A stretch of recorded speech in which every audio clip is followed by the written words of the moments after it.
For more on the deadly mass shooting in Australia over the weekend, I want to bring in Jonathan Greenblatt. He is the CEO of the Anti-Defamation League, and he's been on our air many, many times before. And sadly, tragically, Jonathan, it's often around incidents like this that you and I are chatting. With Hanukkah underway, I want to, before we talk about what happened at Bondi Beach, I want for you to share your message, not just to Jewish people in the United States, but all around the world, and even for those who see what is happening and cannot understand it and wish that it were not so. Well, look, Vlad, you're right. We've been on together multiple times around tragedies, and it's devastating to think that we are here yet again. And the murder, the slaughter in Bondi Beach was so horrific. On the first night of Hanukkah, 15 people killed, a rabbi, 41 years old, the father of 5, multiple grandparents, including a Holocaust survivor, a 10-year-old girl. I think for Jewish people today, in this moment, around the world, there is a sense of sadness, but also what struck me is the sense of solidarity. I've been in touch continuously with the community on the ground in Sydney and Melbourne since the tragedy. And there's this sense, Vlad, that we're all part of the same family. I mean, we've seen attacks around Jewish holy days.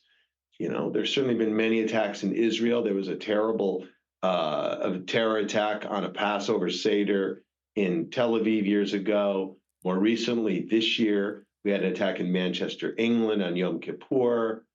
Years ago, we had one on another Yom Kippur attack in Germany. And of course, here in the United States, we've seen it. So all of us feel a sense of siege, and yet we all also feel a sense of strength, that we're not going to allow ourselves to be intimidated or terrorized by those that want to do us harm. Earlier on CBS Mornings, 2 survivors from the attack on Bondi Beach said that they didn't feel that they were in any danger before the shooting started. I want to play some of that. 15 minutes before it all happened. When we're actually on our way driving to the event, we were coming down the road towards Bondi. And we could see where the event was. And there were only 2 policemen there. I didn't feel safe.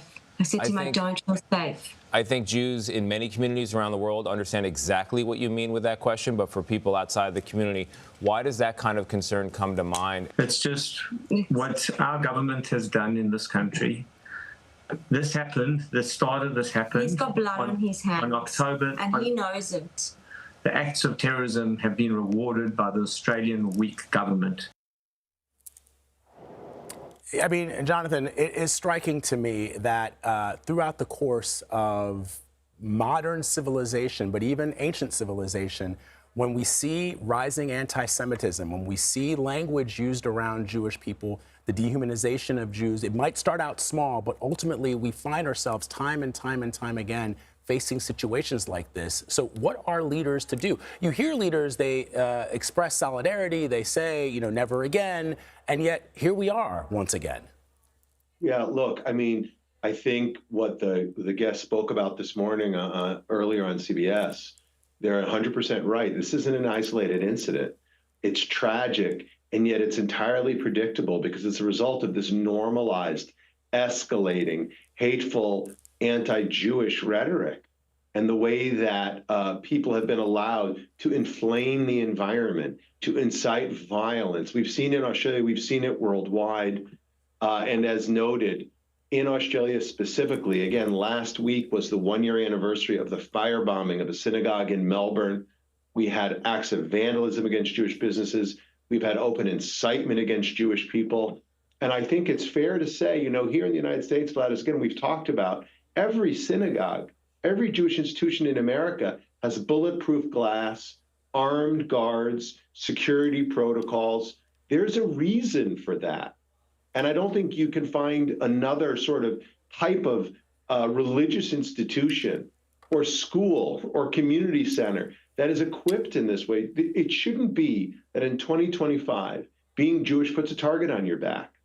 It is inhumane that people are identified by the way they worship or where they're from and singled out for violence. So we need leaders to lead.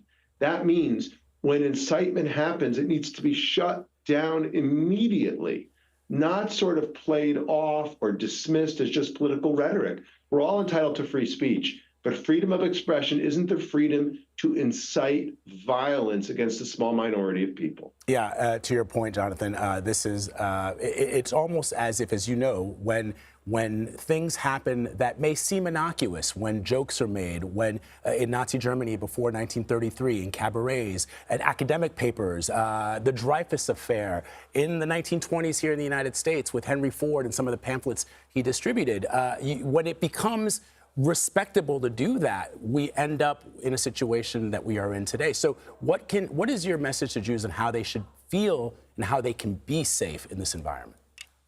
Well, so I think there were a few things. I think, number one, just to pull the thread on what you said, you're exactly right. When it becomes respectable, when podcasters and politicians are casting aspersions and making wild claims, we need people in positions of authority to call it out. In particular, in our politicized environment, Vlad, people on the right, as we've seen, people like Senator Ted Cruz or Senator Lindsey Graham, we need people to call out when it happens on their side. So whether it's toxic anti-Judaism from the far right or toxic anti-Zionism from the radical left, we need people to step up and speak out when they see it happen. That's number one. But number two, for Jewish people, Vlad, this may surprise you, but you know what my response is? For Jewish people in this moment, I think the best thing that we can do is to be more Jewish, to celebrate, to sing, to light our menorahs, and to worship openly and freely. Again, not to allow ourselves to be intimidated.